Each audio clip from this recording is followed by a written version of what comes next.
He writes in Malayalam under the pen name Zakaria and has published over 50 works of fiction and non-fiction, including short stories, novellas, travelogues, film scripts, and non-fiction, including stories.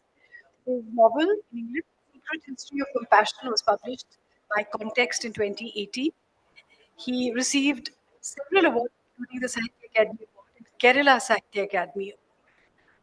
In November 2013, he was elected Distinguished Fellow of the Kerala Sahitya Academy. May I also request Shri S.P. Ganguly to join us, please?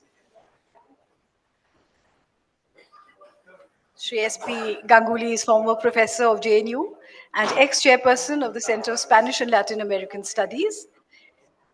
He has authored, edited, and translated 26 books, and he has been engaged with theatre for the last 6 decades.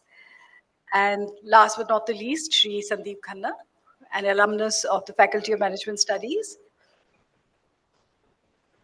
His book, Tempest on River Silent, a story of the last 50 years of India, have been recently published.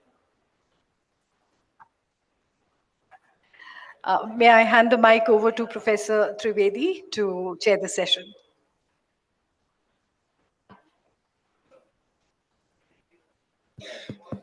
Hello, is it working? Right, okay. Am I working? That's the next question.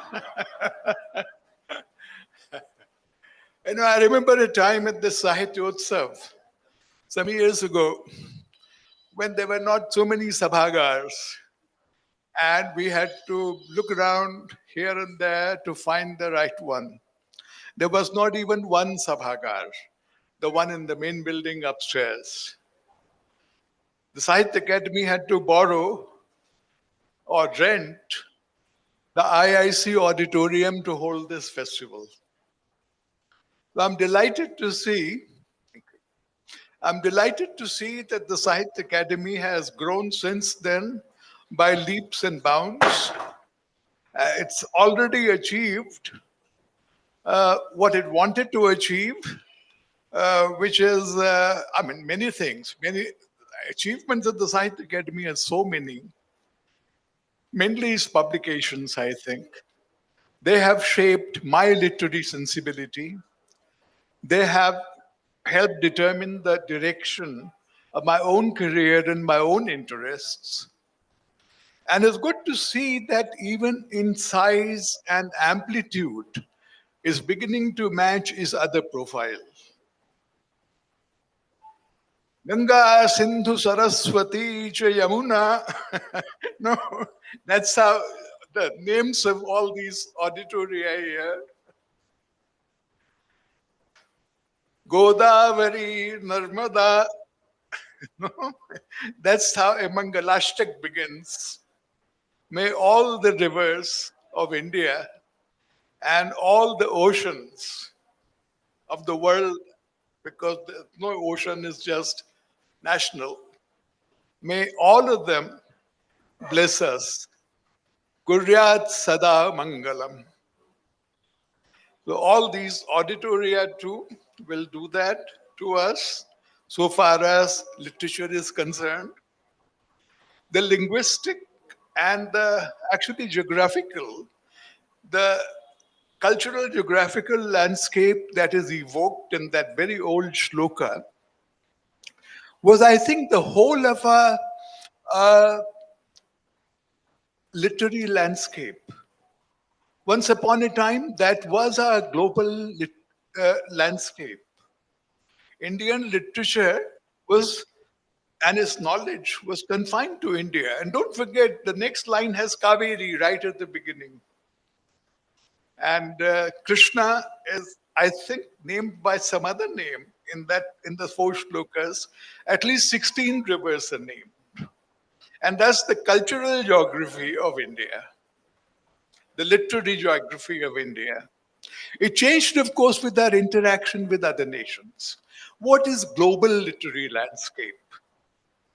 The global literary landscape depends on how much we know of the globe at a certain historical time. For a very long time, until about 500 years ago, we did not know half the world, half the globe. And now that half dominates the rest of the world. That has become the key to the globe, especially because it's been quite turbulent over the last month or so in all kinds of ways. Our own global landscape was defined by our interaction mainly with our neighboring countries for a very long time. I would say from about 1000, from about 1 AD, or at least the 4th century AD till about the 16th century AD, India interacted with our neighbors to the east, with China through Buddhism, with Southeast Asia through Buddhism as well as Hinduism, which explains why our biggest temples are not in India, nor are our Buddhist monuments. They are in what used to be called, and now seems like a nationalist, chauvinistic term, Greater India, Southeast Asia, Borobudur, Prambanam, Angkor Wat. They are the biggest Buddhist and Hindu temples. So that was our global literary landscape. And not only temples. How many languages are there in this part of the world into which Indian texts, key texts, have not been translated, have not circulated? The latest example, perhaps, is Thailand. In the Thai language, uh, Ramayana was written in the 18th century, early 18th century, and is their first epic. They call it the Adi Mahakavya. And what is it? It is Ramayana. The dynasty currently ruling over, at least nominally, Thailand has kings who are all named Rama. Right now, I think is Rama the 13th. Not a particularly distinguished example of that dynasty. There have been better Ramas before, and their capital once was called Ayodhya. That was our global literary landscape until about the 16th century. Even earlier, Amir Khusro here was writing in Persian. So many of the people who came at that time, from say about the 12th century onwards, whatever tribe they belonged to, whatever language they spoke, the literary language, just as there was a Sanskrit cosmopolis, they became a Persian cosmopolis. Babur, when he came here, did not did not use Persian. He wrote his autobiography in Turkish, in Chuktai Turkish. It was Akbar who restored Persian again as the language of India, connecting it again to the Persian, vaster Persian cultural landscape, and at that time, the global landscape. And then, of course, came the West. And such is the situation today, it seems to me, that by the global literary landscape, we mean only the West. We mean only those writing in English. We mean only those being translated into English. I'm delighted, therefore, that our own Indian landscape does not match the situation entirely of the global literary landscape. The dominance of English in global terms is far more, I think, than of English within India so far as literature is concerned. And that's a very good sign, it seems to me. That is a very healthy sign. And it will be reflected in what our many speakers here are going to say. We have such a distinguished panel. I feel so privileged to be sitting here with Kavita, who was herself, of course, a scholar of the Mahabharata and English, and who was the vice chancellor of a semi-global university, the South Asian University. And Nirmal Kanti Bhattacharya, what he does not know about global publishing and Indian publishing, nobody knows. Apart from the fact that he is an insider in the Sahitya Academy, having served this institution for long years. Nishad from Jamia, Nishad Zaidi, Professor Nishad Zaidi, Professor of English, who has over the years cultivated a truly global landscape which is not subservient from what we see to the Western hegemony, but which includes many other dimensions as well. In the kinds of lectures that she arranges, the kind of events that she arranges, and we have all Author Karika, one of our best writers in the Indian languages. So that it's not only scholars and publishers, but we actually have writers. Yes. And S.P. Ganguly, dear Shamu, who is one of the best scholars of Spanish that this country has produced, language and literature. And we have Khanna sir? Yeah. Yeah. Right. The Sandeep ji. Sandeep ji, I have not known personally, but I think he has a very important place on this panel because he has actually worked for the MNCs. So he has another concept of the global, which, of course, with his love of poetry, Indian poetry, will result in a perspective that we'll all be delighted to hear about. Uh, Somebody I met on the way on finding the Narmada Sabhagar told me she was very disgruntled. She has come all the way from a remote part of India, and she said, I got only 9 minutes. These people are lucky if they get even 9 minutes. Partly because of my fault. I should not have spoken. I should not have defined the global literary landscape from the prehistoric times up to the present day. But I promise that unlike most chairpersons, I will not speak at the end. I will not sum up each lecture. I will let this river, whether it's Narmada or whatever, flow uninterrupted from here on. And I think they all know the order in which they have to speak because actually Arundhati is not here. Huh? Yeah. Sorry?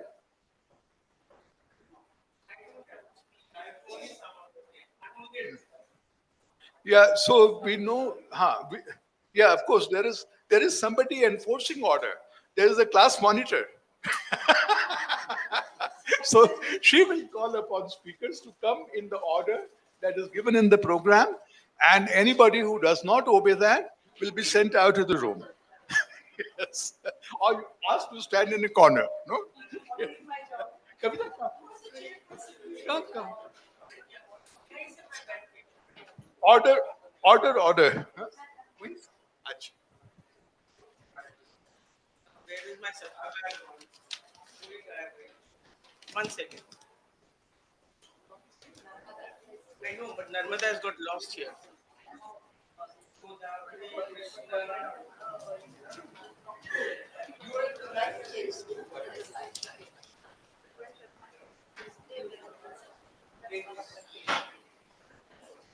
Brahmaputra, where is Narmada, bhai? In here it is. Okay, I found Narmada finally. Um, Thank you for patiently seeing my confusion. But I'm very grateful to Sahitya Academy for having invited me here. And this is a very interesting topic because I've been thinking about it. What is our presence in the global literary landscape?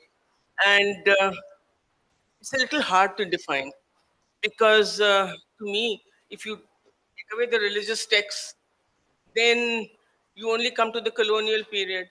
So by and large, apart from Panchatantra, I guess. But anyway, I'm not here to speak. And so the next person is right near me, and that is Professor Nirmal Kanti Bhattacharjee. I would request him to speak. But what about your speech? I am only a discussant. I'm not a speaker. That's what I was told, so I'll stick to that.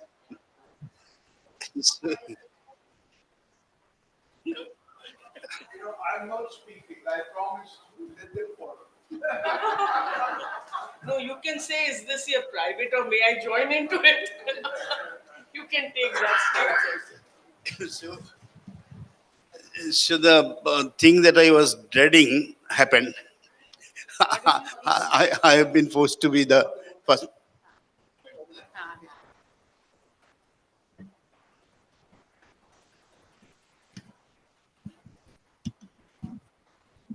everyone will have to come here. I was saying that what I was dreading that has happened. I've been forced to become the first speaker, and the first speaker uh, has some problems, some responsibilities. But fortunately, our respected chairperson has set the tone of this discussion, and I was quite delighted to hear that he said that the Sahitya Academy helped mold his own literary sensibilities also. So someone who has worked in Sahitya Academy, I have devoted the better part of my career to Sahitya Academy. It is quite something, it gives a sense of pride that one of our institutions has served the purpose of literature for so many years. And if a person of Professor Harish Trivedi's caliber acknowledges it publicly, we are gratified. Now, coming to the topic again, uh, Harish actually, when Harish speaks, it becomes very difficult whether he is in jest or he is in earnest, whether whether whether he is really praising you or whether he is pulling your legs. So he talked about the rivers, he talked about the ancient culture, which Kavita also mentioned. And then Harish also mentioned about the present situation of our Englishness and of our lamentation that our presence in the global scenario is not good enough because we are not translated enough. Now, herein comes the rub actually, because it's a moot point that ancient Indian literature contributed a lot to the global thoughts, to the global understanding of Indian philosophy, Indian text, begins from maybe Veds and Vedas, Upanishads, and their philosophical insight definitely, inspired the whole world, one should say. Then, in succession, we had the epics, the Ramayana and Mahabharata, and there is any number of retelling. With one of them, which chairperson has mentioned about Thailand, so is in Indonesia and other places. Then we had the classical Sanskrit literature, Kalidas and Meghadutam and Abhigyan Shakuntalam. Courtesy, maybe Max Muller, courtesy maybe William Jones, but those were translated into Western languages, beginning with German and English and other languages. And they also inspired a lot of, global practitioners by the depth of their poetry and the depth of their philosophy. After that, we had our bhakti poets, and we all know how Kabir and Tulsidas and many in trans. One of our absentee participants has Arundhati Subramaniam has done a lot of good work in this field by translating those bhakti poets, particularly women saint poets, into English and catapulting them to some kind of recognition globally. So after with the bhakti, then comes this. We have our and someone I think chairperson mentioned Amir Khusru. Yes, again Amir Khusru. That syncretic amalgamation of the Islamic and Hindu traditions was something we find in Sufi poets, Sufi saint poets, with Amir Khusru as one of the finest examples. So what I'm trying to tell you, then Kavita mentioned about the Panchatantra. We have Panchatantra, Jatako. These tales actually modified the storytelling uh, modes of the whole world.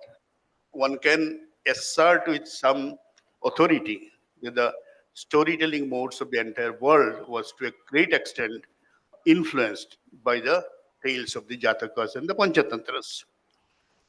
But I began with some kind of uh, you know you know statement, which is that the greatness of our ancient literature up to the Bhakti and Jataka Panchatantra is something which need not be really debated. It contributed a lot to the world literature. But what next? What happened after that? There was a temporary upsurge after Rabindranath Tagore's winning of the Nobel Prize. And he was translated extensively throughout the world. There was a global presence of Tagore's oeuvre, but it was short lived. Europe's romance with Tagore did not last very long. After Tagore, occasionally we heard names which were being discussed abroad. Mahashweta Devi was, we get to know the shortlisted for Nobel Prize for a couple of times. Courtesy the excellent translations and relentless campaign by persons like Gayatri Chakraborty Spivak. Then later on, of course, Salman Rushdie is there. There is R.K. Narayan. We have a host of other writers, but all writing in English. So the question is, as the chairman rightly raised the question, and cleverly has left it for us to discuss. Question is it English writing from India that is defining our global presence? And if it is so, how can it be challenged? How can it be changed? We occasionally we hear, for example, Gitanjali Shri's winning of the International Booker Prize gave a lot of credit. One of us from Hindi literature has won the Booker Prize, and it was talked about, debated everywhere, and particularly because of Daisy Rockwell also. So it was quite well known in the global scenario. Now, in this year, Banu Mustaq from Karnataka, writing from a village in Hassan, her short story collection has been again long listed for International Booker Prize, and it is being talked about. In between, we had Yuvan Anantamurthy, we had Perumal Murugan. Those books have been shortlisted for one prize or the other and were temporarily discussed and had a presence in the global literary scenario. But my question is it enough? We have 24 languages. We have been producing so much of literature and uh, proportionate representation in the global scenario, according to me, is rather bleak. And that needs to be discussed, countered, questioned, changed if possible. Thank you very much.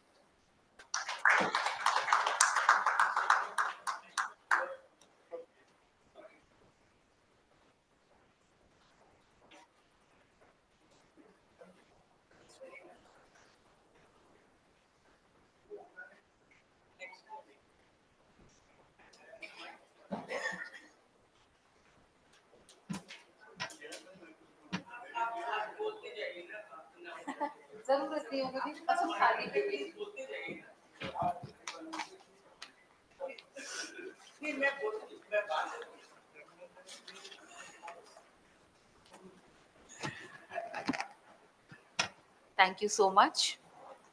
Uh, Thanks to Sahitya Academy for giving me this opportunity to share stage with people whose works I have long admired, especially Professor Trivedi. So thanks to Sahitya Academy and thanks to Rao Sahab. I have been associated with Sahitya Academy for more than 2 decades, I think 2.5 decades, through various works and writings and publishing that I have done for Sahitya Academy. But I must point out that the way Sahitya Academy has prospered, grown under Rao Saab's leadership is really exemplary. And I'm glad I'm saying this behind his back. He's not here. So, yes. Now, to talk about Indian literature in global literary landscape, I'm happy that Professor Trivedi has made my job easier because I'm going to say things which are almost an echo of what he said. If you look at this title, Indian Literature, Global Literary Landscape, there is so much of territorial thinking in the very title. Indian, nation-centric, territorial, bounded, right? Then global, referring to the flow of capital, labor, economy, and landscape. My argument is that if we really want to place Indian literature in appropriate context, then we must move out of this territorial thinking, which is the result of Western modernity. It is with Western modernity that this homogenizing notion of nation, it ascended and dominated the rest of the world. And it is under the influence of Western modernity that this territorial thinking, came to dominate the rest of the world. So I propose to shift from this territorial thinking that we feel we are under so much pressure that there is no other way of conceptualizing literature. I suggest two theoretical frames. One is Glissant's archipelagic thinking, and the other is Doreen Marcy's idea of space. These are the two ideas which I think would be more appropriate to think of Indian literature correctly, rightly, if we want to recognize all its complexities, all its entanglements, all the assemblages that it represents. Now, what is archipelagic thinking? This was an idea developed by Edward Glissant. Glissant talks about archipelagos are a collection of islands. Right? Now, archipelagos interact with land. There's an interaction between land and ocean, fixity and fluviality or fluidity. Right? It is in between fixity and fluidity that we need to locate those entanglements, those interactions, which can truly represent what Indian literature has always been. Second, I want to speak about Doreen Marcy's idea of space, who she's a feminist geographer who makes us rethink our notion of space, because usually we associate space with something which is fixed as opposed to time, which is always fluid and mobile. She says spaces are not fixed, spaces are porous, spaces are not enclosed, they are open, and more importantly, she says that spaces are constituted by social relations. So it is the dynamics of social relations that constitute spaces.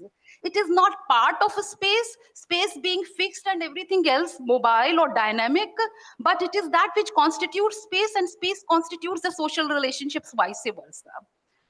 Once we think of space in this sense, it will be easier for us to conceptualize Indian literature. Because I agree with Professor Trivedi, when was Indian literature not global? Okay, a scholar from Kerala writing history of Kerala begins it from Babylon and asks this question: is Kerala a chapter in the history of Rome, or is Rome a chapter in history of Kerala? Right. Likewise, there's Mirza Abu Talib, who travels in 1801 to England, and there he writes an essay which he gets translated into English, a vindication of the rights of Asiatic women. And in that essay, he says he's talking about the intermingling of men and women in British society. And he says, because England is an island, it's a tiny island located in one corner of the world, therefore they can safely interact. But India is a land which has been visited by foreigners so often that we need different kinds of standards. So there has been a continuous acknowledgement of the fact that these spaces which we consider local or national have always been cosmopolitan, have always been dynamic. So we need to rethink about our category and definition of local. Local is not fixed. Local is continuously fluid. It is made of those interactions. And that is where I would like to read a very short para from Kuratula and Heather's River of Fire. River of Fire is a history or a novel about 2 centuries of India's civilizational history. And very interestingly, in the novel, Gautam Nilambar, who is a student of Forest University, um, he meets of Shravasti, he meets Hari Shankar, the prince, who is disguised as Harius Sancarius. And Hari Shankar introduces himself. I hail from Ionia and I am in shipping. Okay, so this is BC, 300 BC.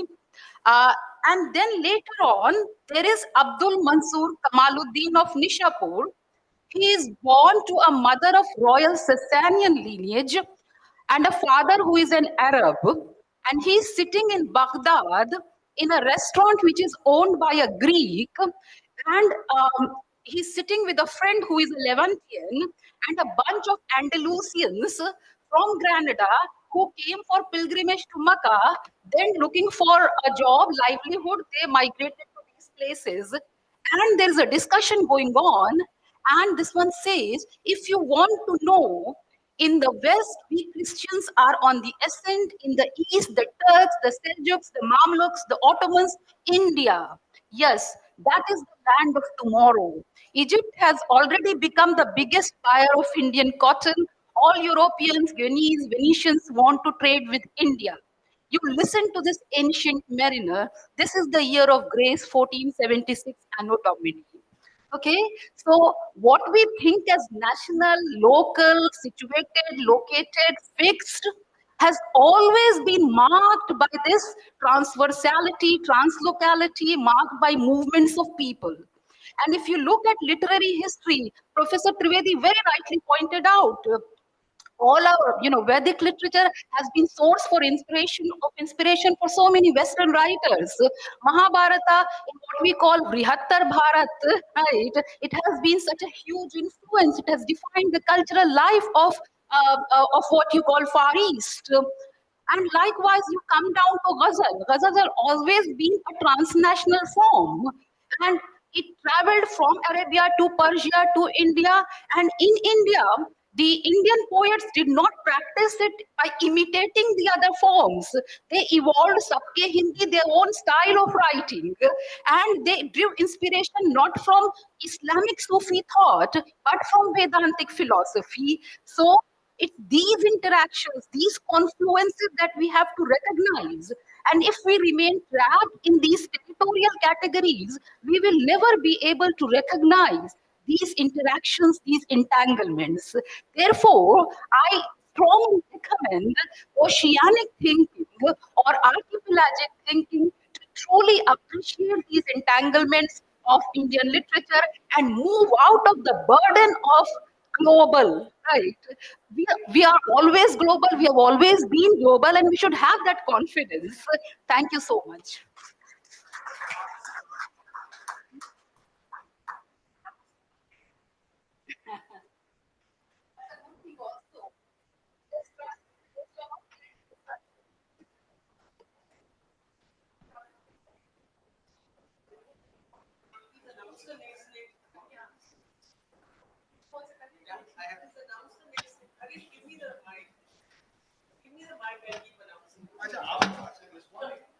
आप announce ही नहीं कर रहे हो बेचारे बैठे हुए आपको देख रहे हैं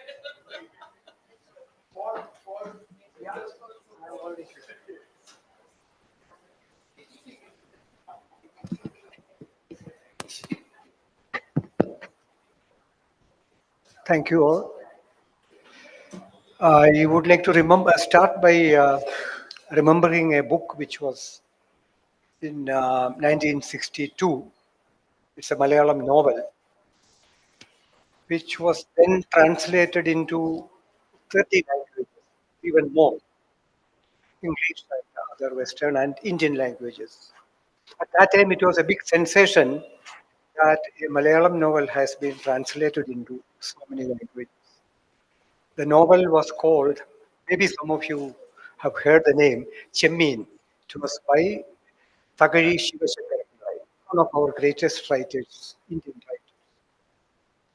But today, translations don't make that sort of a sensation.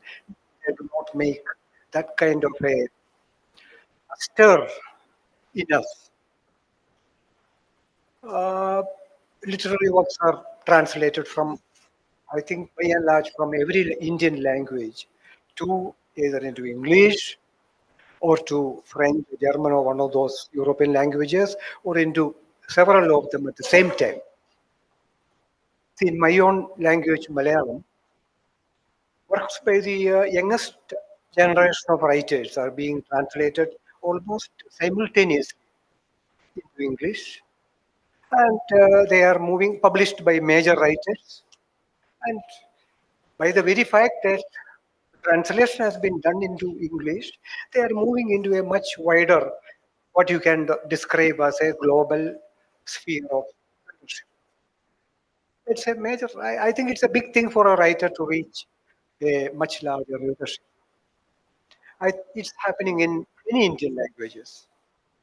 Only last week, as most of the people who are sitting here know, the Kannada writer, Banu Mustak, her collection of short stories has been long listed for the Booker Prize 2025 or 24, 25. And 2 years back, as you know, Gitanjali Sri's book in Hindi won in translation, it won the Booker Prize. Tamils, somebody mentioned, I think Narmada mentioned Perumal Murugan. Perumal Murugan from Tamil is a bestseller in all over the English speaking world. So we have been going places, as Madam was saying. We are there very much. The English Arundhati Subramanian, who should have been here today, her English poetry is enjoyed all over the world, wherever there are English speaking. And I want to especially recall here the two anthologies of short stories my friend Dr. H. A. Thomas, who is not here today. One was an anthology of Malayalam short stories, which was much noticed and appreciated. And another one recently published, an anthology of 100 great Indian short stories, all in translation. These are all new achievements in translation, which take us outside the Indian borders into various other nations or cultures. And to me, at least, or I'm sure to most of the people sitting here, when we talk about Indian literature, it means the literature is created in India's 22 mother tongues, as I think Narmada said that, in 22 mother tongues, and which includes one of them is not a mother tongue, but that is English. The 22 mother tongues within courts, which are called official languages, are there, but there are also over 19,500, more than 121 other languages which are spoken by a lot of people. And there are as many Indian imaginations as these languages are there. This is what I'm saying. There's no single Indian imagination so that we can go into something and say, this is the only Indian literature. So there's no such one single identity in the literature as some people claim. That is what I feel. As many Indian languages are there, and there are as many Indian imaginations. And some people call, again, this is a contentious issue, but I think this is an occasion to mention it. Some people call Malayalam, Tamil, etc. regional language. I don't understand that at all. It's a major misnomer. If you say Malayalam is regional, what is central? Which central are we talking about? So these are all misconceptions right from the beginning of the nation that has filtered down, and people are still blindly repeating the terms. Hindi is the mother tongue of is one mother tongue spoken by the largest number of people in India. Assamese is another mother tongue. Telugu is another mother tongue. So all the 22 languages are mother tongues, and all these together create the Indian nation as we know it today. This is my feeling. So Indian literature, as I think Dharmalda himself said here, it had found a place in the world literary landscape, as somebody questioned here, which is West the only global place? We don't know. But something that has gone into the West, we call it global. It found a place in the global literary landscape from the times when Western scholars were like Max Muller and all started translating Indian scriptures and epics into their languages. This is my memory of or my remembrance of what happened. So I'm also asking the same question here as my friends asked. Is West the only global idea of the world, of the literary world? Isn't there another global world where is that the only place? I have no answer. Early 20th century saw Rabindranath Tagore receiving the Nobel Prize for Literature. That is one of the early things that happened. It was for Gitanjali in translation, in English translation. Many eminent names who belong to that period and that area comes to mind. People like Pulkraj Anand, R.K. Narayan, Anita Desai, Raja Rao, whom many people forget, etc. To name a few. Then we have people like Vikram Seth, Salman Rushdie, Arundhati Roy, etc. They all wrote originally in English. But for literatures of the Indian mother tongues, English has a different use, as I said. They take the help of English to reach the global audience all over. Non-English writers, the fact is that non-English writers all over the world reach a global readership through English, whether it is Marcus or Sartre or Beck or Dostoevsky. They all have to get across to the readers in the world through English. So history of the world has decreed that it can't be done in Chinese or French or any other language. We know the world, that part of the history we are all familiar with. We can go into that. This is the point I wish to stress in this discussion of Indian literature in the global literary landscape. We must take note of the need to have a world-class have world-class English translated into all the 22 mother tongues so that the best works from them can reach a global literature. Apparently, we are totally dependent on English to do this. I think we need to accept that fact. The new young generation of writers writing in Indian mother tongues now are producing works of great originality and excellence. The challenges our freedoms have met in recent times, if anything, seems to have only strengthened their faith in freedom, their faith in democracy, and the secular way of life. Also, new readerships are emerging. Only not that new writers are emerging, new readerships are emerging. Reading is not bad. It is only diverting the surface, the contours of the space where it is read. It is taking new forms and adopting new platforms in the digital world. The ordinary citizen's interest in uh, in literature is increasing if you go by the Kerala experience. Kerala experience is not a general experience, but if you go by what we know in Kerala, the ordinary man's experience, interest in literature is not dying. On the other hand, it's increasing. The crowds at the literary festivals in Kerala are startling. That's an understatement. Footfalls on a given day average between 50,000 and 100,000 people, ordinary people, just coming to see books and listen to writers and all kinds of speakers. At least in Kerala, again, I'm saying that's the only example I know well. At least in Kerala, the printed book is fighting back. Books by absolute newcomers have reached, Ruby, my friend from National Book Trust, he knows, have reached the sales of up to 300,000 copies in a couple of months. So somebody is reading.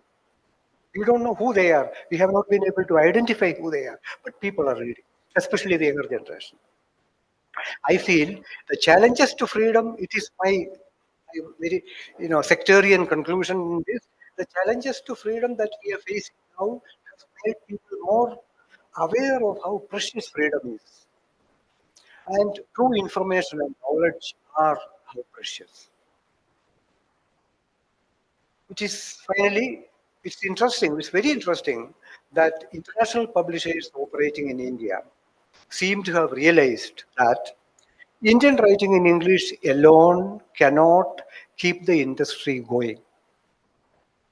They seem to have discovered that the literatures of the Indian mother tongues hold key to create the content to sustain. That is why there is a great demand for translations from all the languages. I have always held that translation in any case, they are very important to create greater understanding between the various Indian linguistic communities.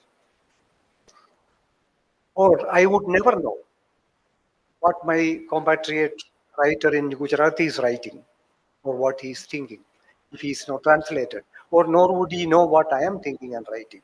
So this is a kind of a process of give and take. So translation acquires a tremendous urgency in the context of the future of India's place in the global literary world. So the suggestion I will conclude. My only suggestion, therefore, is if people would remember, I think some 15 years back, there was in Mysore, there was an organization. I don't know who set it up. Maybe the government of India had set up.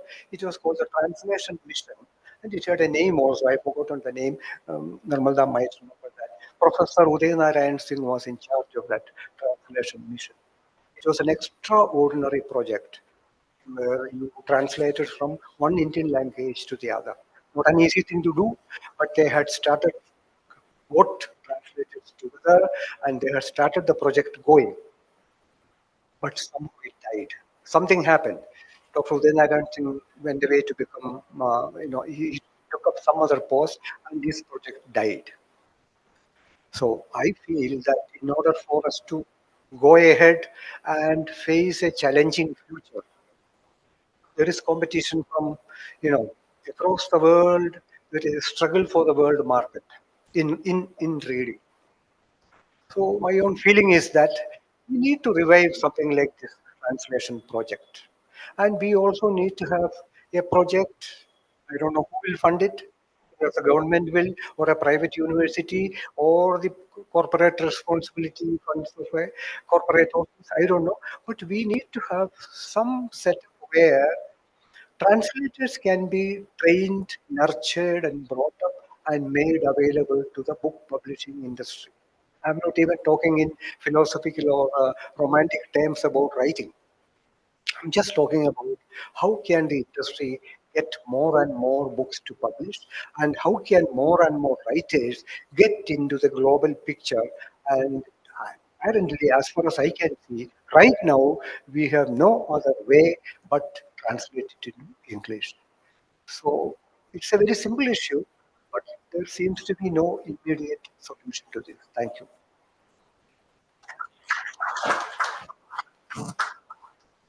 Um, Thank you very much. And now could I please call upon Professor Ganguly? Is he there? Yeah, there he is. Yeah. I can neither hear nor see. Two monkeys.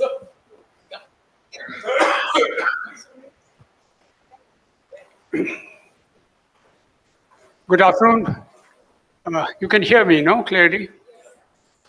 That's excellent. Well, first, let me start with uh, a huge thanks to Dr. Rao, who has always been very kind to consider me, my inclusion in these big conferences where we discuss things which are very relevant to the work I have done or I've been doing in the past. And secondly, my great thanks to our chair, Harish Trivedi, who has been also a very, very, I won't say very close friend, a distant friend, because it has always been very difficult to get near him. But I have gained so much from his writings, which I have gone through for a very long time, and and which has enriched me greatly in my own task. Now, the most important thing is what is my task?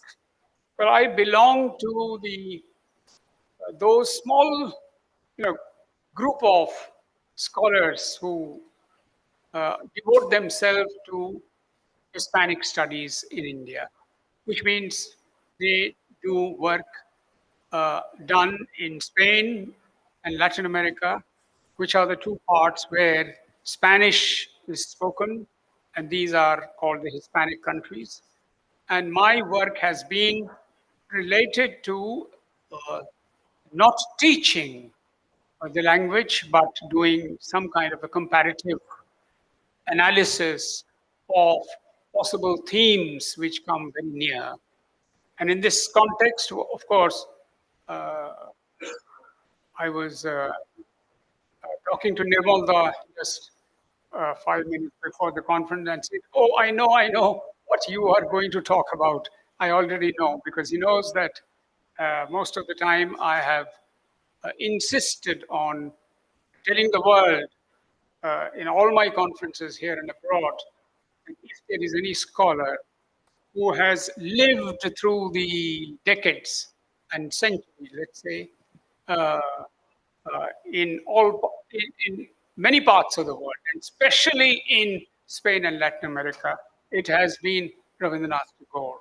So after he received the Nobel Prize, so how he spread in Spain, uh, the two, the couple which did start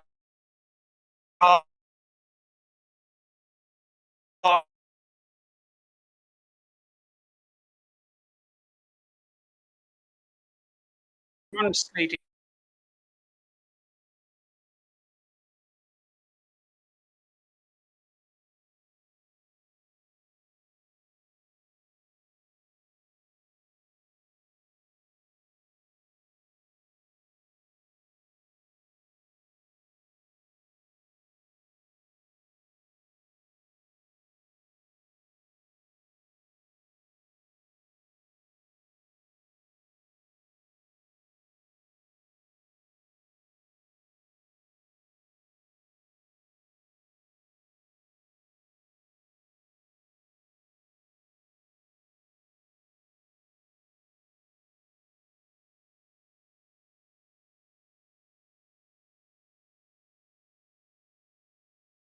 which is needed in translations, which, as Goethe once said, that he, at the last stage of life, he said that he, to a biographer, he said that,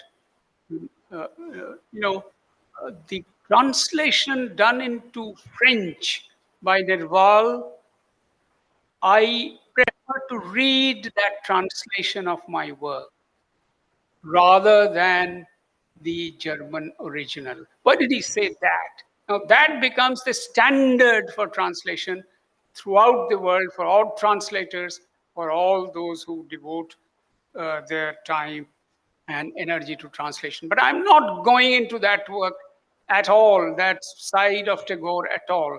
He has lived in Spain and Latin America throughout these decades and more than a century. Uh, and I will not go into that area at all. My main point of entry into you know, today's lecture would be something that we have done very recently. You know, about 5 or 6 years ago, the Sahitya Academy entrusted to me to coordinate a work of translation into Spanish from the English version of 11 great Indian writers. That was conceived, that was achieved, that was done. And of course, Professor Rao, Dr. Rao told us that those translations which have been reviewed properly and they have been done extraordinarily well under my coordination with 6 international translators. They are in the process of being considered for publication in various countries through our ambassadors. Through our ambassadors. Is there any problem? Is this all right? Okay, so now that, keeping that aside, that work which was done only about 5-6 years ago, about uh, about 11 authors, most of whom are progressive writers. Um, 8 of them are writers, novels. 2 of them are poets. So I'm not going into that. Professor Rao will keep telling us about the progress of this a publication which has taken lakhs and lakhs of rupees, more than, I don't know, 50, 60 lakhs of rupees were spent by the Academy on the translation itself. And they're ready for publication anytime when the Sahitya Academy finds it suitable. Well, let me not go into that also, but we have done that kind of a work very recently. Now, I am the member, we have formed an association of Indian Hispanists, Association of Indian Hispanists. Now, and we have undertaken I'm not a very important person there at all. I'm, of course, there, my name figures at the top, but I don't do the real work. The executive committee and others, they have uh, been able to organize something very, very spectacular, which is they have been able to convince the Mexican government to undertake a work with the Indians. So this is, to do some literary parallels between Mexico and India, which has been attempted, which had started last week was the first one, which was between 2 great writers, Juan Rulfo and R.K. Narayan. These 2 writers were taken up together for parallel analysis work, their aspects, and very specialized person from Mexico, Irvan Uriel, he conducted the whole thing, me being the commentator on the whole project. Now, this is the kind of project that we have started in order to consider this literary parallels, which brings our literature to the global scale even more relevantly when you compare their literary works, different aspects of literariness, different aspects of the philosophy behind their writings, different aspects of the storylines they are building together, and see in what they differ and what they coincide. I hope that this project will really work wonders in the future. Now, you know, um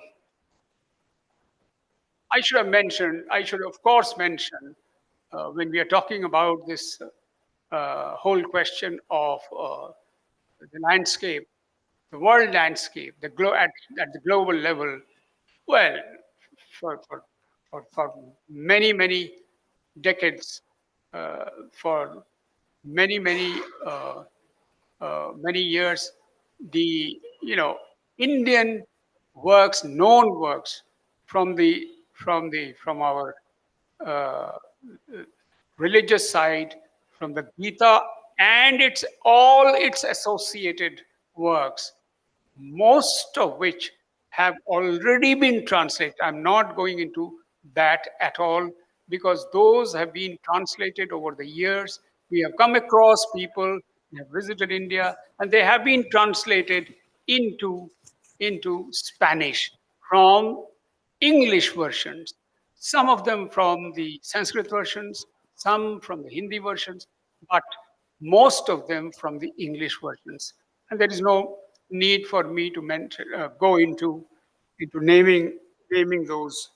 Well, at the same time, for example, Bhavabhuti has been translated 3 times by a very well-known Mexican scholar who has been in India many times, in many conferences, and also to study. He has been in contact with the academy also.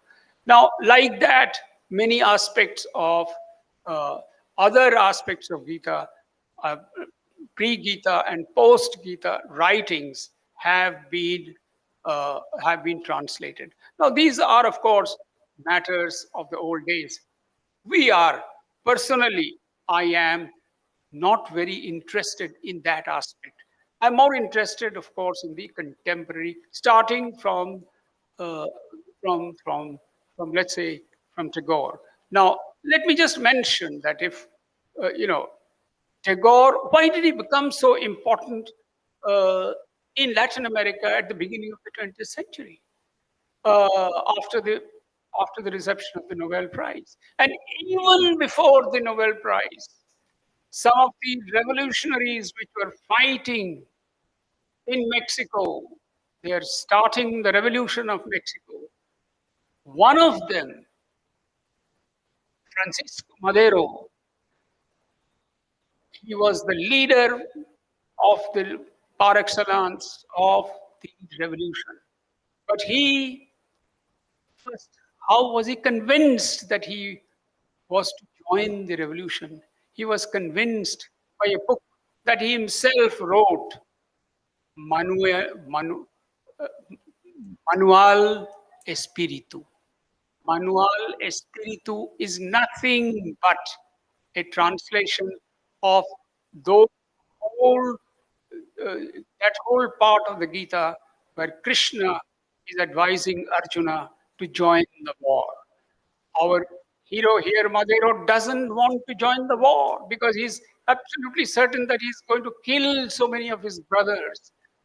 And it is someone else like Arjuna convinces him that you are going to, this is your duty. And this convincing of Madero is, let's say, the beginning of a spirit that, that tells us that we are present. We Indians, our own works are present in a most effective, concrete manner, not in just in books, but in actual practice. And it is these, after he joins the war is fought, but he's killed, but that spirit continues with a person called Vasconcelos, Jose Vasconcelos. Jose Vasconcelos is one literary personality in Mexico who, along with a group of friends from various Latin American countries, creates a group in order to bring out such translations. Now he is aware of the whole, uh, uh, the reality of Mexico, where most people are poor, only some are rich. They have gained because of the Industrial Revolution, etc., etc. But most people are so poor, and this poverty can only be, removed by by teaching the people, by teaching the people what? That kind of a spirit which combines from the spirit of our uh, our sacred books and Buddhism. And he, am I exceeding time? I need to finish it.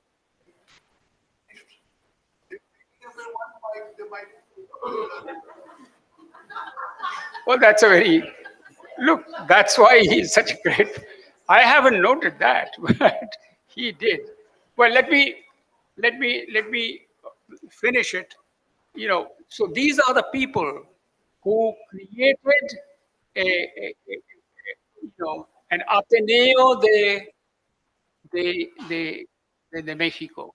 They created an Ateneo in which slowly and gradually they brought in, Vasconcelos brought in four very important books of Tagore and printed 25,000 copies to be distributed to the people, to the illiterate people. But he was sure that with the spirit which is there in these books, you know, people will be transformed. They will be able to understand. Now, this was the beginning of this whole Mexico that we see now. Mexico has passed through a uh, lot of ups and downs, but let's remember that in spite of that, the Constitution of 1917, this is the year uh, when Juan Rulfo,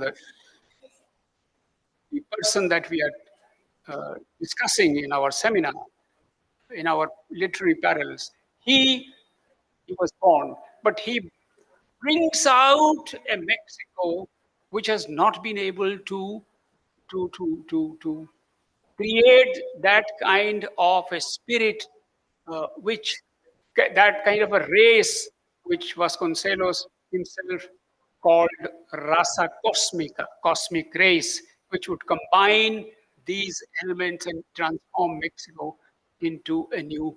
Because of course, there are so many other factors. The United States is next to it, and you see what is it doing. Now, all this goes into the stories of Juan Rulfo. But what is its comparison with R.K. Narayan?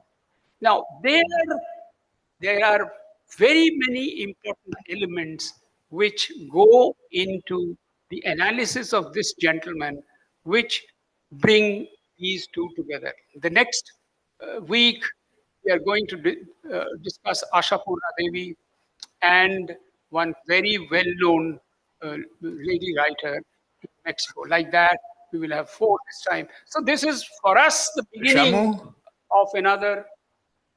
lady is about to come up. Wonderful, wonderful, Yeah. wonderful. So I will end up here, although there were so many other things that I wanted to say, and I can't contain my emotion uh, for not uh, having been able to communicate the entire story that comes out after Narayanan. There would be other Mulk Anand, there would be Kamla Das, there would be other people from India who would join this.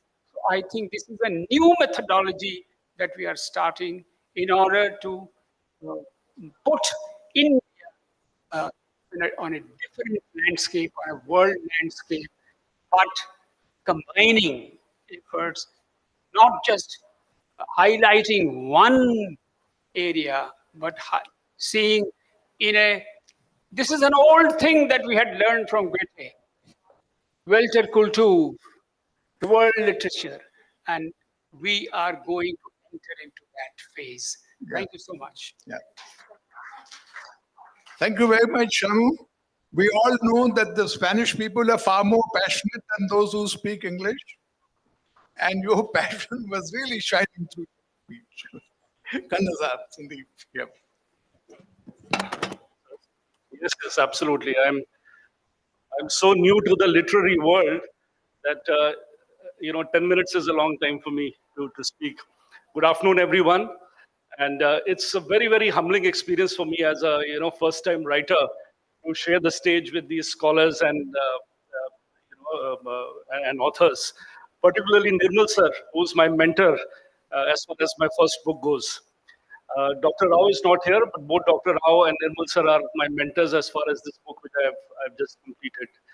Sir, with your permission, because these are all very big scholars and they've spoken at a level which I can never even dream to touch. So, with your permission, I'll just take a few minutes to share my journey in the last 4 or 5 years, which touches both Indian literature and the global literary landscape. So, that's what I intend to do. So, as you said, I've been working with multinational companies, traveling around the world a lot. And in most of the English speaking world, I saw the books which, Madam, you described and you described, Jhumpa Lahiri and Amartya Sen and Vikram Seth, etc., etc. And my friends overseas, they would always comment on how philosophically rich and how culturally diverse Indian literature was, particularly the British friends. They would always comment on that.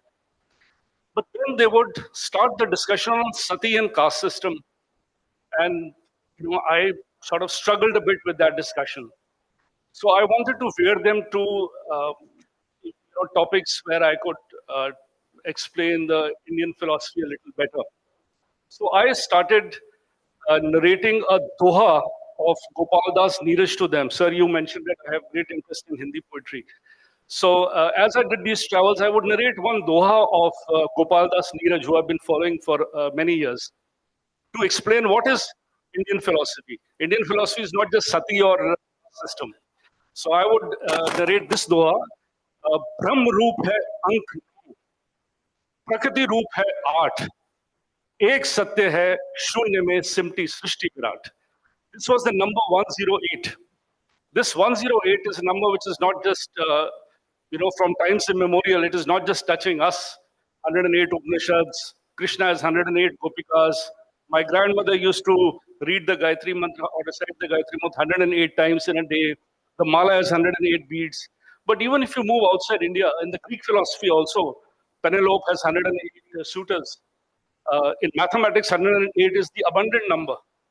The distance between Earth to Sun is 108 times the Sun's diameter. The distance between Earth to Moon is 108 times the Moon's diameter. So this 108, I would then try and explain to them, is the number which epitomizes our philosophy. It's a number of creation, destruction, and creation. Because 9 never reduces. 1 plus 0 plus 8 is 9. 9 3s are 27, 7 and 2 is 9, 9 4s are 36, 6 and 3, 9. So 9 never reduces. That's universal energy. 8 represents mankind or humankind, which is always reducing. 8 to the 16, 6 and 1, 7, 8 3s are 24, 4 and 2, 6, till 8 meets 9 again. When 8 meets 9 again, 8, 9, it becomes complete again. So this would fascinate them.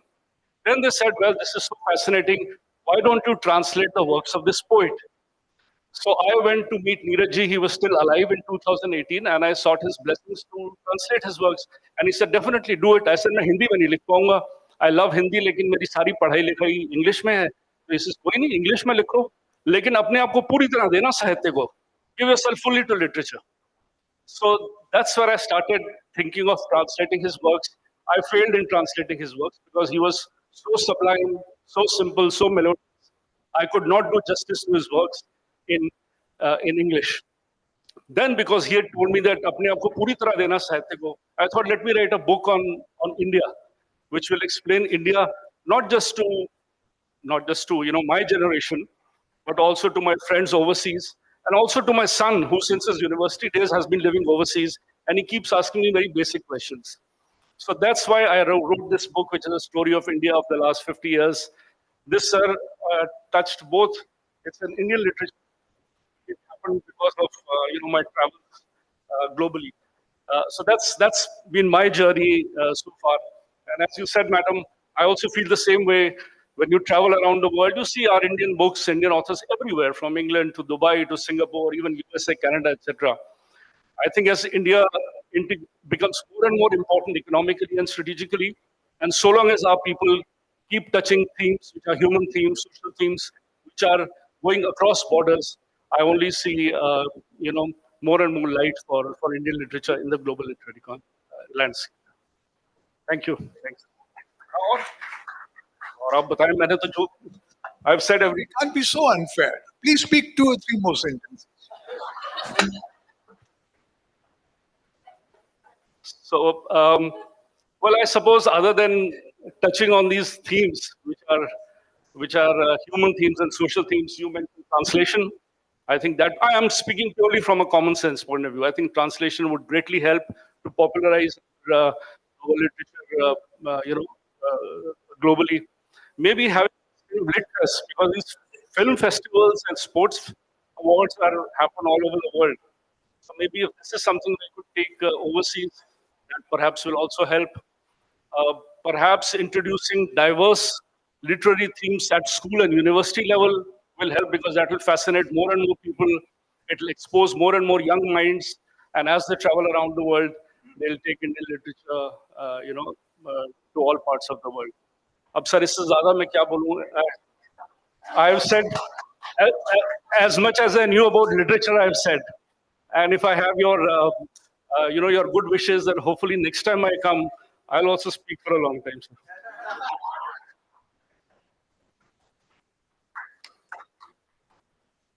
So glad I asked him to speak more. The best things came at the end. Kavita, come, let's see how you demolish all the others. Come.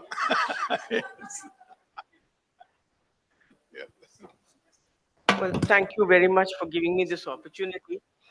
I wasn't quite sure what my role was here, because suddenly I found myself a speaker when I was asked to be a discussant.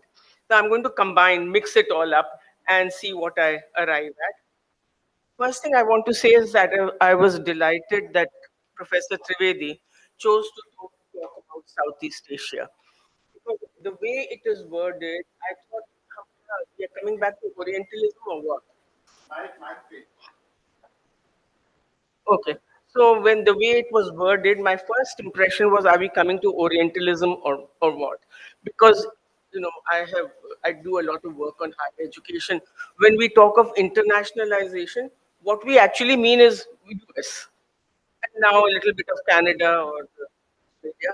So what do you mean by global literary scene? But I was very happy that you set the tone by Southeast Asia. I've spent many years of my seen all night performances of Mahabharata and Shadow Puppets. I have seen Bharati's Ramayana. I've seen Jog Jakarta, beautiful. I don't know how many of you have seen the Ramayana of Jog Jakarta. In front of the Prambanan temple, the full moon behind the temple. It's just magical. So, I'm glad that he has talked about this. So the Thai dancing, beautiful dancing. And of course, what is interesting is we don't worship Brahma, but Thailand, they worship Brahma. Every nook and corner, you will find a statue of Brahma. I was also fascinated by Professor Nishad Zaidi's fluidity of space is what she talked about, which is so very relevant here because nation state is relatively new. It didn't exist beyond 200 years earlier. So this whole business of nationalism can become um, very chauvinistic and can become very trying. And I think the Kumar of the digital world is still on me after day before yesterday. And I really think that the opening up of the digital world may actually add fluidity to the space beyond the concept. Because now we have the opportunity to bring people from different parts of the world. We also have the opportunity to have simultaneous interpretation of what they are saying.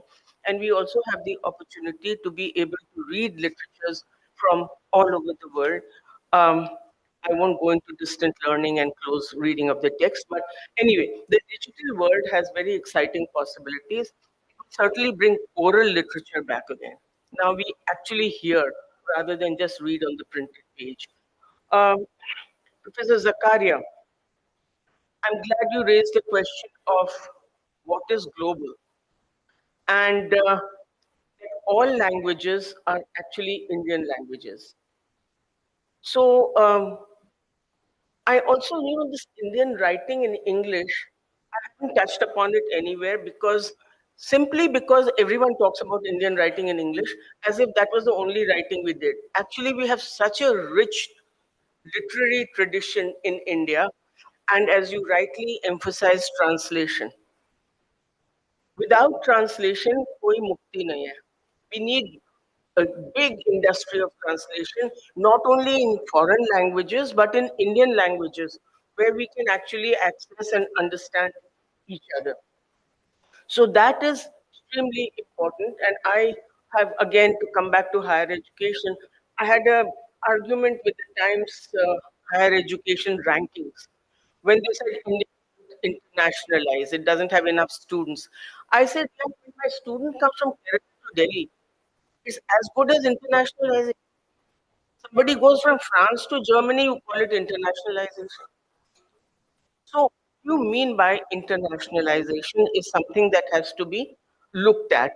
And really speaking, Professor Ganguly, when he talked of Spanish translations in Spanish, it was a welcome change from translations in English.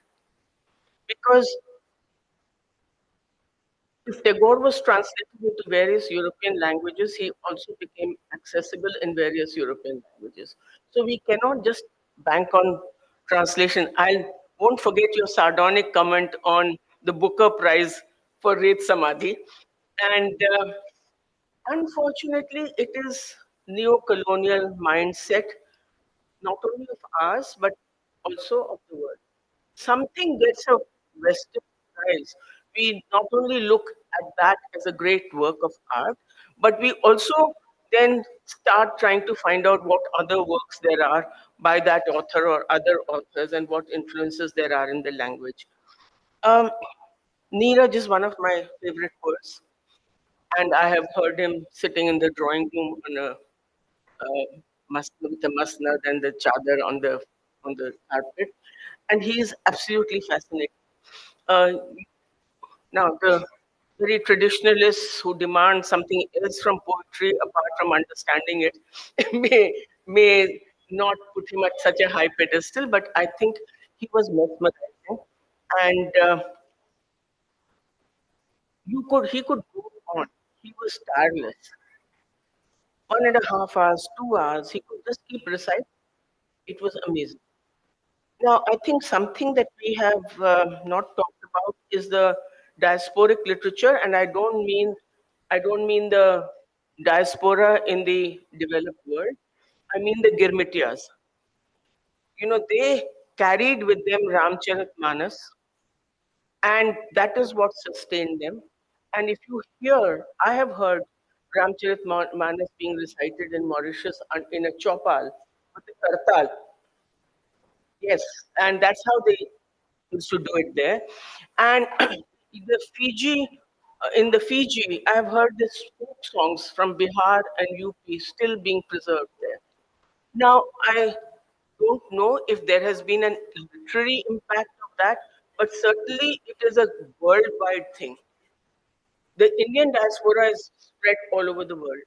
So it is a worldwide thing, and I think we need to look into it a little more on what was the impact of this oral literature taken from India, from the collective memory of the people who lived here and who were transplanted without even knowing what they were going in for, into a completely alien world with almost slave like conditions. So it would be very interesting to have a look at that. And therefore, the story of India cannot just be told through the written word and the published word, but I think we need to also look at the oral word and how it has traveled from this country under what circumstances to all different parts of the world. And why do we come to English all the time? It's geopolitical. Whoever they were our colonizers, they colonized half the world. So obviously we came under that influence. And then it is America. It is we don't speak English now because of the English, but because of the America, rise of America, the wealth of America, and the military power of America. And now, of course, we all speak English because we don't know what else to speak, except when we are talking to each other, maybe in a coffee house. That's when we speak our actual language. So, with these few words, I'm not going to overstay the time. Uh, so, thank you very much for my little observations on what was going on with my own experiences of this literature. Thank you so much. Thank you very much, Kavita. Uh, I don't want to break your heart, but uh, I can reveal now that you are, of course, you were told that you were a discussant. बैठ जाइए, बैठ जाइए. And you were told that you were a discussant.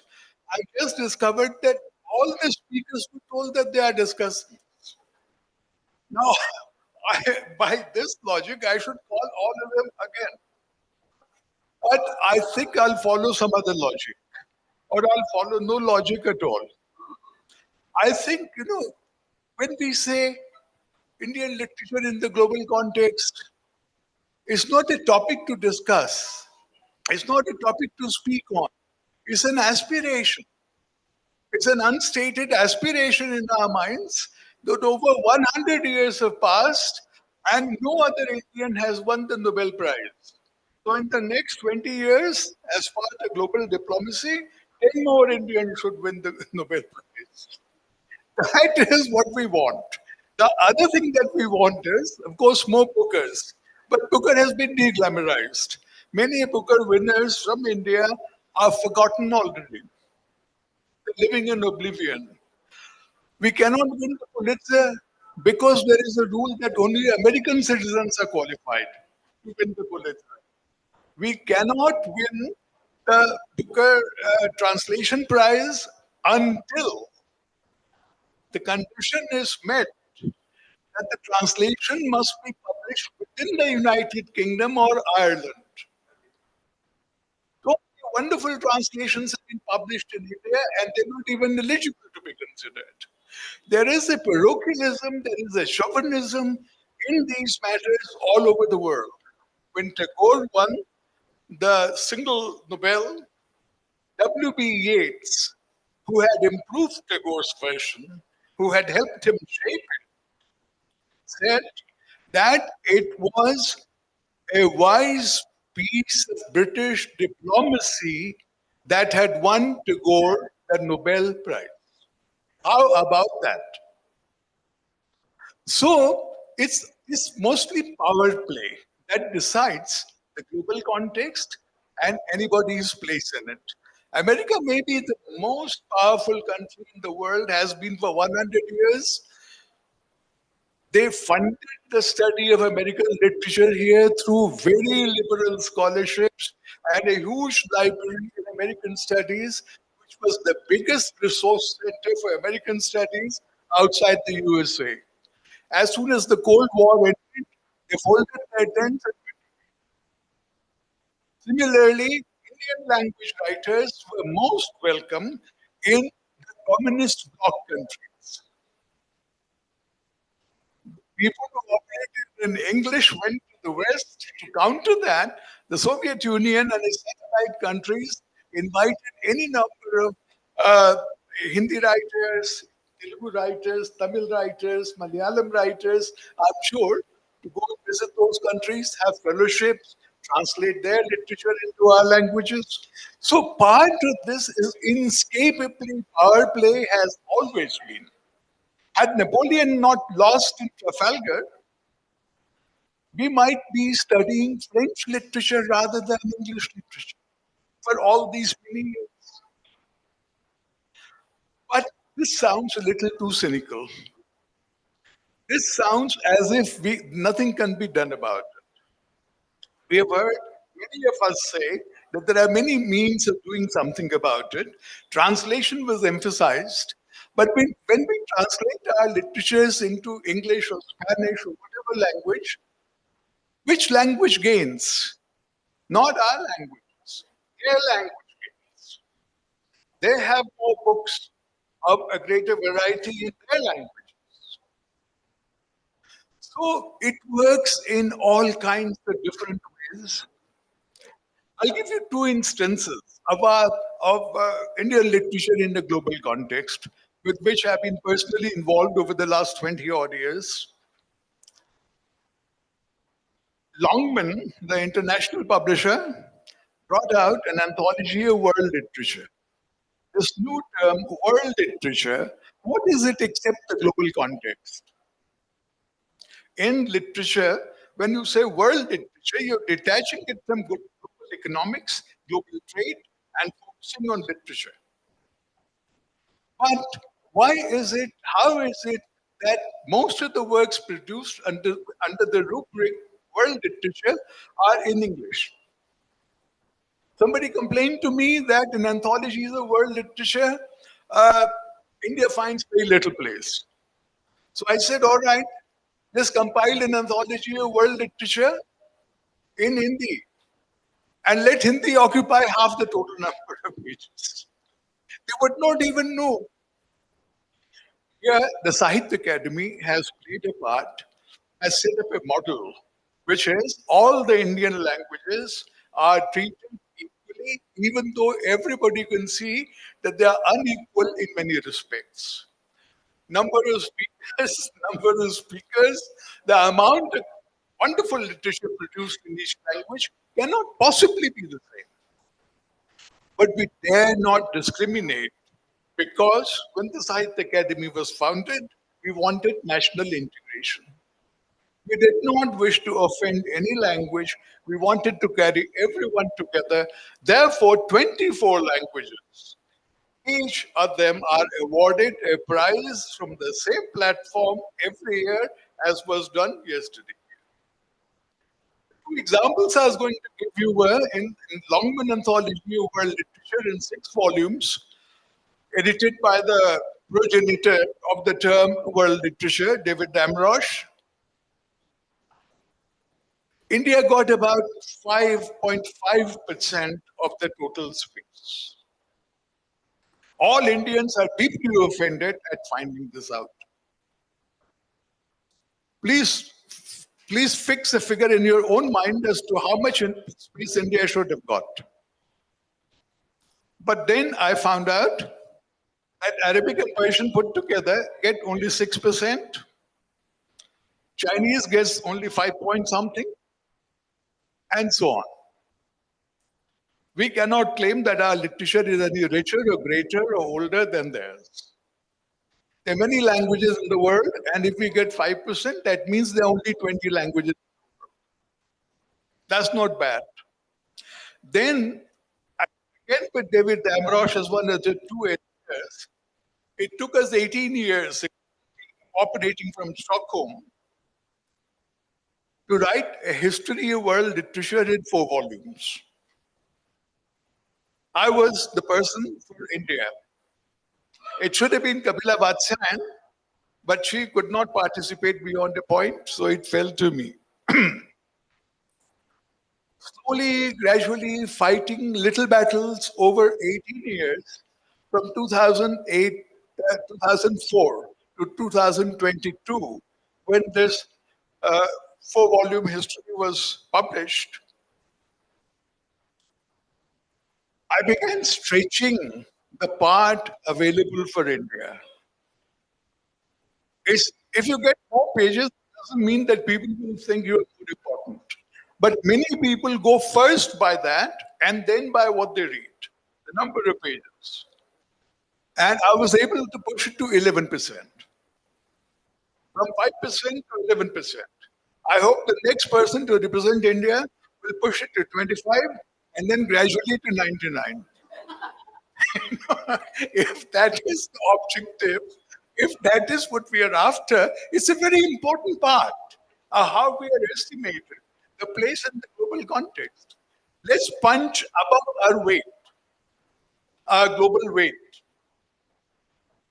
for, through all kinds of means and all kinds of reasons. But I hope you will go back and think about not only Indian literature, of which we know very, very, very little. We know only our own patch, our own linguistic patch, and maybe a little bit besides it. Jansi, no. Jansi will fix another discussant for you, you as a discussant in some other session. 1 minute. Yeah, I think we must finish. The lady behind you is giving me looks. The last thing to say is we must increase our awareness of world literature. When we talk about the global context, we only concerned with India and India's place. If there is world literature, why don't we read some of that? Why don't we acquire the kind of knowledge of the kind of writers that every language has? That'll be true democracy. That'll be a true appreciation of the global context of world of Indian literature and its place in the world. This sounds very preachy, this sounds very didactic, but these are my conclusions, and I've let everyone speak. And I think Jansi is such an old friend of mine that we will let Jansi have a word. Jansi.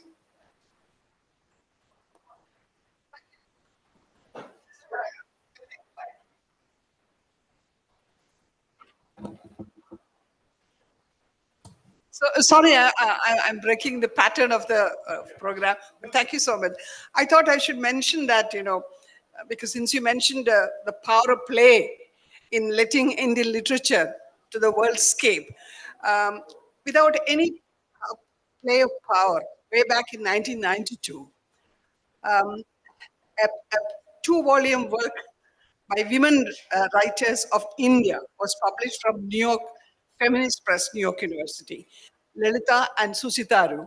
So literature by women from 600 BC to 1992. So that was a huge work. And now in many foreign universities, women's writings from India, from our own languages, through translations, they figure on the curriculum of many universities.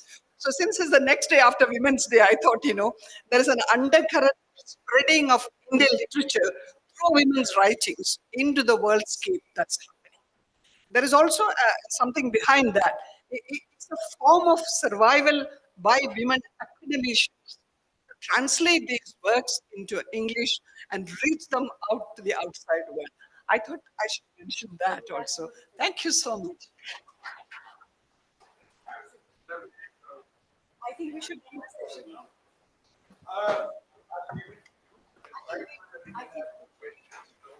I think if you ask more questions, we'll have to go over without thanks. So please give us thanks.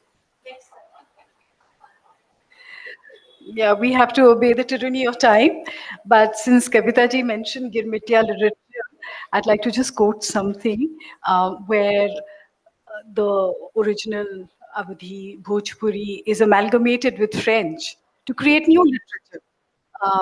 Neele Meer par chale hua. So that is how, how they write in Mauritius. So on that note, I'd like to thank everyone for being here today. It's been an interesting session, and these sort of sessions are never enough in the given time. So hopefully we'll have a longer session another time. I request our panelists to kindly come forth and have a photo op.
Nine nine nine nine 4 बार 9 106 384 आप मुझे